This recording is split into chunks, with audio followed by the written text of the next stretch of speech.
O mandado mandou uma mensagem pelo Pix. Salve, salve família, sempre acompanho VICs que estão falando sobre a área de segurança pública direta. Dúvida, rota é igual ao BOP? Quais as principais diferenças? Existe alguém mais forte que o BOP?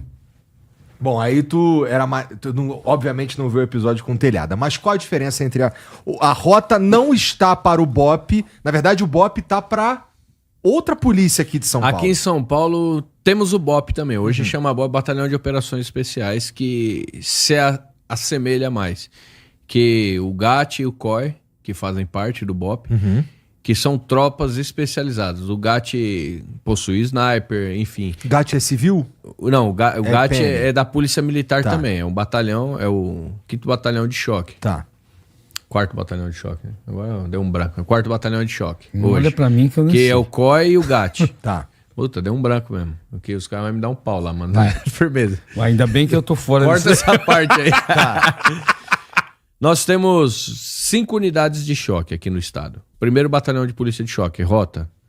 2º Batalhão de Polícia de Choque, é o Anchieta, que ele fica responsável pelos jogos, praças desportivas, jogo, show, enfim. 2º Batalhão de Choque e a ROCAM, patrulhamento com moto, que a ROCAM iniciou lá. Depois ela foi difundida essa modalidade de patrulhamento para os batalhões territoriais, mas ela iniciou no choque, inclusive dentro do batalhão da Rota. 3º Batalhão de Choque, é o controle de distúrbios civis. Esse aí tem uma mega... Porrada. Não, na realidade é porrada mesmo. Aí, chega com aquele caminhão guardião, precisa desobstruir uma via, enfim, vai fazer a tem ideia. Os caras que só treinam para isso. E aí tem o 4º Batalhão de Choque, que compreende o COI, o GAT, que são as unidades especializadas. O GAT, ele é tem o esquadrão antibombas, possui sniper, enfim. Ele tem negociador de sequestros. Então, são unidades especializadas para aquele tipo de ocorrência. E o COI também combate contra a guerrilha rural. Foi criado mais ou menos mais ou menos na mesma época, inclusive um pouco antes da Rota. Foi uma necessidade na década de 70. E a Rota foi criada para o patrulhamento, o combate à guerrilha urbana. E na época... Os caras roubavam bancos. Não existia essa modalidade de viaturas de 4 rodas com mais homens, mais bem equipados para fazer frente com o crime organizado da época, que eram os caras que combatiam. E a Rota trouxe essa modalidade até os dias de hoje. Qual que é o principal diferencial? A Rota patrulha. O dia que não tem operações específicas em apoio ao Ministério Público, enfim, para ir... fazer cumprimentos de mandado de prisão, a Rota continua patrulhando. A Rota está ali na missão em busca do veículo que foi roubado, do celular que foi roubado na esquina, enfim, pegando um traficante. A Rota fazendo uma incursão dentro da comunidade, descobrindo informações e aí dá uma puta de uma cana. Enfim, a Rota ela faz esse patrulhamento tático urbano, que até onde eu sei o BOP não faz. O BOP é aquartelado, similar. Isso. O BOP é aquartelado, ele permanece... Só operações especiais. Só mentalizando, tem uma determinada operação especial, enfim, aí ele vai e atua diretamente. Então, essa é a maior diferença. Agora, em quesitos, ele fala assim... qual que é mais forte, que ele fez na pergunta? Ele não dá pra falar que é mais forte. O que eu vejo e que eu tenho intuito que todo mundo é o pitbull na corrente, irmão. Todos são. O que eu vejo, o que eu enxergo é a disposição de enfrentamento pro crime. E isso não só nem o BOP, nem a Rota. Nós temos nos BAEPs, nas Forças Táticas, em outras modalidades de policiamento de outros estados, como as Rotans, por exemplo, possuem guerreiros, que é um perfil... Esses guerreiros, eles têm um perfil específico, você passa por uma seleção para identificar se você possui esse perfil, e é um perfil que é perfil de louco, eu vou dizer, que é o cara que enfrenta o crime, ele vai para cima, meu irmão, pode estar tomando tiro. Uma vez eu escutei de um comandante que passou lá pela Rota, não vou citar o nome dele, mas que ele foi colocado lá justamente para frear os policiais. E eu lembro que numa troca de tiro ele falou assim, peraí, meu, vocês estavam tomando tiro e foram para cima do cara? Você é louco? Eu me esconderia. Esse cara passou... Ele ficou alguns dias lá na Rota. Não ficou muito tempo mesmo. Não devia ter ficado nem umas horas lá, né, mano? Lembra que eu falei de questões políticas? Muitas vezes um político que não gosta de determinada atitude da tropa coloca um comandante que não tem nada a ver com o perfil nosso. E eu lembro que o comandante olhou pra mim e falou assim, meu, pra nós, né? Os policiais estavam na mesa. O cara tava atirando em vocês e vocês foram pra cima do cara. E aí... Aí vocês que acharam esquisito, né? Aí ele falou assim, eu jamais faria isso. Só que é justamente, eu não culpo ele, é o perfil dele. Ele tem um perfil que não é combativo. Todos os policiais que trabalham nessas unidades especializadas, principalmente pelo fato de você ser voluntário, que você sofre pra caralho pra estar lá, quando você tá lá, cara, é o policial totalmente destemido. Quando o cara tá atirando em você, meu irmão, ativa um turbo aqui, que aí que você vai mesmo. Parece que fala, filha da puta, agora você vai tomar tiro, maldito. E você vai pra cima do cara, irmão. Então esse é o perfil dos guerreiros que geralmente compõem essas tropas. Então, não vou dizer que ninguém é melhor que ninguém, irmão. Cada um tá atuando na sua área, mas uma coisa eu tenho certeza. Se mandar o Pitbull pegar, ele vai pegar. Esses Pitbull que servem nessas unidades vão pra cima e vai ser sem dó. Não tem medo de enfrentar o crime. E é por isso que muitas vezes o marginal... Lembra que eu falei daquela questão animal, aquela instintiva? O marginal, ele entende também. Ele fala, meu irmão, esses caras são destemidos. Eles estão por tudo ou nada, mano. Ô, Jean, bota aí a foto daquele cara do... Ah, olha ali, olha a cara daquele maluco ali, ó. Aí, cara. Olha a cara desse psicopata, meu irmão. Não é psicopata, não, cara. Olha isso. O cara tá atento só no patrulhamento. O cara é atento. Eu gosto de gente assim, cara. É um cara atento ao serviço. Então, sabe o que é pior? O Jean mostrou na seguinte sequência. Primeiro ele mostrou um vídeo dos bandidos de tocar em cima do morro lá, olhando lá pra baixo. Não sei o quê. Esse vídeo Aí tem outro maluco fumando um baseado. Aí o lance era assim, imagina tu chapado de maconha enfrentando esse cara aqui, ó. Não, imagina, imagina você no Matagal e você dá de conta com esse cidadão aí. Olha a cara dele, tá maluco, olha ali, irmão. mesmo. Olha, mano. Olha aí, ó, cara. O cara é embaçado, hein, mano? Não, aí o olho dele... aí o olho dele nem resseca, mano. Porque ele nem pisca. Tem Aí, nem ó, pálpebra, né? 12 horas com esse olho assim, ó. Ei, caralho, aí sim. Pô. E aí? Porra, aquele ali em cima também tá maníaco, olha lá, ó. Ah, tá, ó. O zóio tá até torto. O zóio tá até torto ali, mano. Aí, ó. Aí sim, ó. Aí a polícia... Você vê, ó. Ó, você vê... Dá uma olhada. Baixa um pouquinho o vídeo, ó. Você vê, ó. Ó lá, ó. Ó o dedo.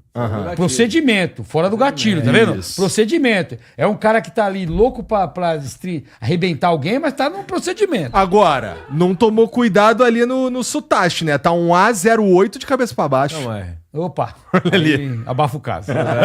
Ah, tem um motivo. Tem um motivo. Tá tem um bom, motivo. depois tu me conta então. Depois Na realidade é 80, a de ponta cabeça.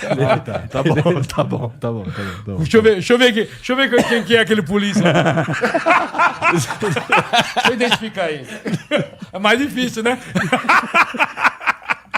Entendi. Foi sem querer, pô. Foi sem querer. Vacilou na hora de colocar. Errou na hora de colocar. É que equipou na pressa, entendeu? Tava indo pra missão, pô. Mano, a pressa é foda. Então, perdão ao amigo aí do olhão instalado aí, que a gente inclusive falou do bruto, Sutashi hein, dele, mano? né? Não, guerreiro Bruto. Atento, hein? Atento. Atento, meu irmão. Agora a gente tava onde mesmo? Tenho medo. Ah, essa operação aí, a gente falou um pouco sobre isso, Falamos. o impacto dessa operação na percepção pública das próprias operações, né? Sim.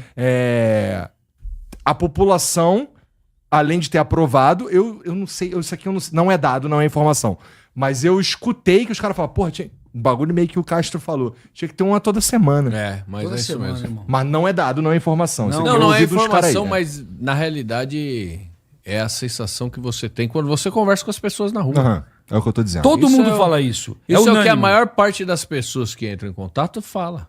Cara, tinha que ter uma toda semana. Volta naquilo que a gente falou. A população tá de saco cheio, não aguenta mais criminoso. Desde o cara que é roubado no ponto de ônibus, no semáforo, enfim, que perde a aliança da senhorinha que é espancada pro cara levar a aliança, até essas pessoas que são subjugadas pelo crime organizado. Ninguém aguenta mais, cara. E aí é uma hora ia explodir. Esse foi o momento das pessoas falarem, porra, mano, arrumando alguém agora pra vingar nós. Ah, quando a água bate realidade é na essa. bunda, irmão, aí o pessoal reage, né, meu? E o pessoal tá vendo que as coisas estão extrapolando, cara. Tá extrapolando. É crime pra tudo quanto é lado. Aqui em São Paulo, que, pô, tem uma. Não que no Rio não tem uma polícia ativa, mas aqui em São Paulo que a gente não tem tantas dificuldades quanto o Rio, sabe? Tem, às vezes, esse roubo de aliança, pô, é roubo de celular, é roubo de moto. Pô, você não pode ter uma moto aqui, cara. É. Eu comprei uma NC 750, derrolei 4 vezes com ela, tentaram me roubar 2. Você entendeu? Você não pode andar, cara. Você não pode ter uma moto, você não pode ter um carro que o cara quer levar. Então, isso que tem que acabar com isso. E só vai acabar, não vai acabar você abraçando a Lagoa Rodrigo de Freitas e soltando pombinha branca. Não vai, meu irmão. Tem que ser o vagabundo, ele só respeita o que ele teme. Se ele temer, ele respeita. Se ele não temer, ele não vai respeitar. Entendeu? Entendido. Essa é a percepção. Vai. Boa noite, Sargento Nantes, Sargento Castro, Igor. Prazerzaço falar com vocês. Eu queria saber a opinião de vocês sobre o sistema carcerário de hoje. Porque, assim, pra mim, o sistema teria que ser refeito e teria que ser como uma indústria que os presos, eles fazem dinheiro tanto para pagar a sua estadia, entre aspas, na prisão, tanto quanto render dinheiro para a sociedade, né? E isolá-los completamente da sociedade, removendo saidinha e etc. O que vocês acham? Qual a opinião de vocês sobre isso? Valeu, boa noite, pessoal. Basicamente, colocar o preso pra trabalhar, que ele tá falando. Porra. Né? É o essencial, irmão. Essencial. Entendeu? A gente vive num país que o cara rouba seu carro, ele bate em 10 carros, é preso e ele não paga nada. Entendeu? É free. Pô, tem que colocar o cara pra trabalhar. Pra mim, todos os presídios deviam ser terceirizados. Mas pra colocar o cara pra trabalhar, ele não tem que ficar preso? Nós temos É porque os caras travas não ficam legais. presos, né? Nós temos então. travas legais. Hoje, infelizmente. Infelizmente, nós temos entraves Mas legais. tinha que tirar essa porra desses entraves, então, cara. Principalmente, mas é quem assinou os tratados, né, internacionais. Nós não podemos submeter o preso a trabalho forçado. Ele pode trabalhar para remir a pena dele, mas ele trabalha se ele quiser. E no meu ponto de vista, o que ele falou, eu acho perfeito também. Era o melhor dos mundos. Vai quebrar pedra, irmão. Arruma uma fazendona assim, ó. Dá uma máquina pro cara e fala, você vai comer, mas o feijão é que você tá plantando lá, Boa. mano. Entendeu? Eu acho perfeito se isso acontecesse no Brasil. Mas nós temos entraves legais hoje, como pena de morte, enfim, qualquer outra pena que seja degradante, vamos dizer assim. Eu acho que a primeira coisa que tinha que acontecer seria um novo olhar no nosso código, né, criminal, para que, primeiro de tudo, o bandido fique preso. Acabe. Pra mim, o cara foi condenado, cessou-se todos os direitos dele. Ele só tem deveres. Então, é fácil baixar a criminalidade no país. Fácil. Baixa a maioridade penal para 14 anos. Caralho, da outra vez que você me falou isso, eu fiquei chocado também. 14 anos. Você vê um moleque de 13 lá, que uma passagem criminal que ele tem é estupro. 13 anos.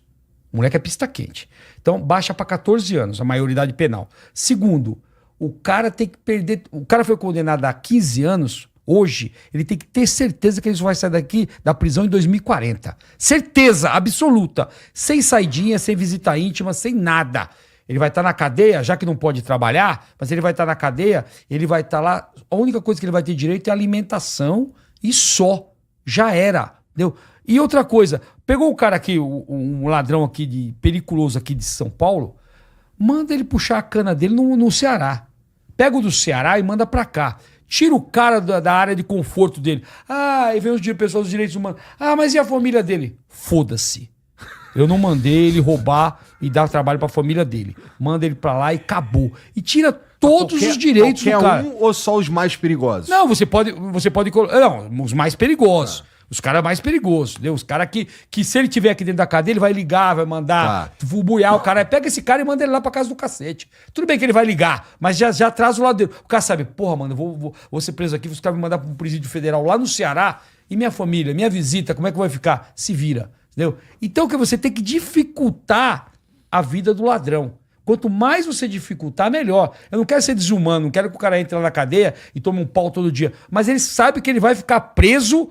E vai ser uma merda. E vai ser uma merda a vida dele. Vai ser uma merda. Hoje o que mais incentiva o criminoso é a sensação da impunibilidade. Exatamente. Com certeza. Ele sabe que ele não vai ser punido, cara.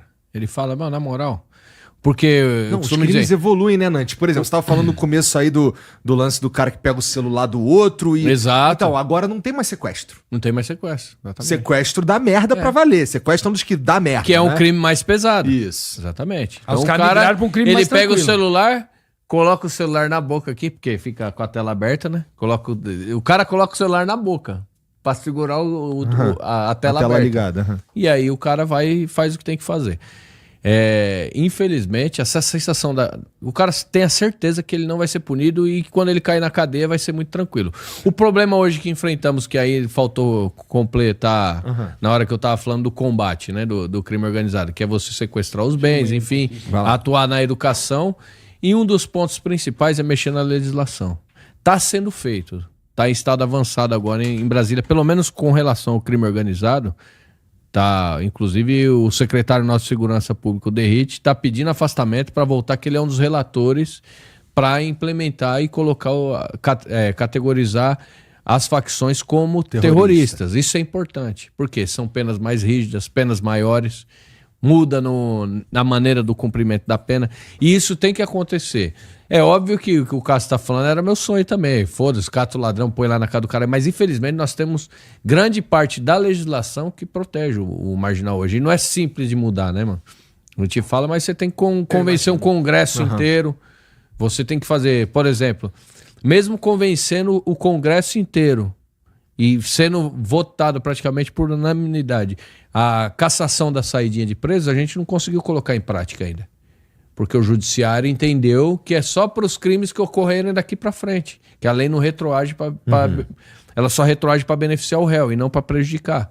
Então, infelizmente, ainda não está em execução. E vai ser executado de fato mesmo daqui 5, 10 anos, que vai começar a sentir-se o reflexo dessas leis. E agora você imagina fazer mudanças radicais. Eu sou super a favor. Preso, para mim, ele tem que sofrer na cadeia. É pena. Pena é para você sofrer. O cara causou um mal pra tua família, meu irmão. Ele tem que sentir na pele, doer pra ele não querer cometer aquele crime novamente. Vamos ressocializar? Vamos. Mas primeiro ele tem que sentir a dor. Sentiu a dor, viu que, não compensa ser criminoso. Aí sim a gente começa a mudar. Mas do contrário, do jeito que tá hoje, o cara vai pra cadeia, ele tem vida de rei, meu irmão.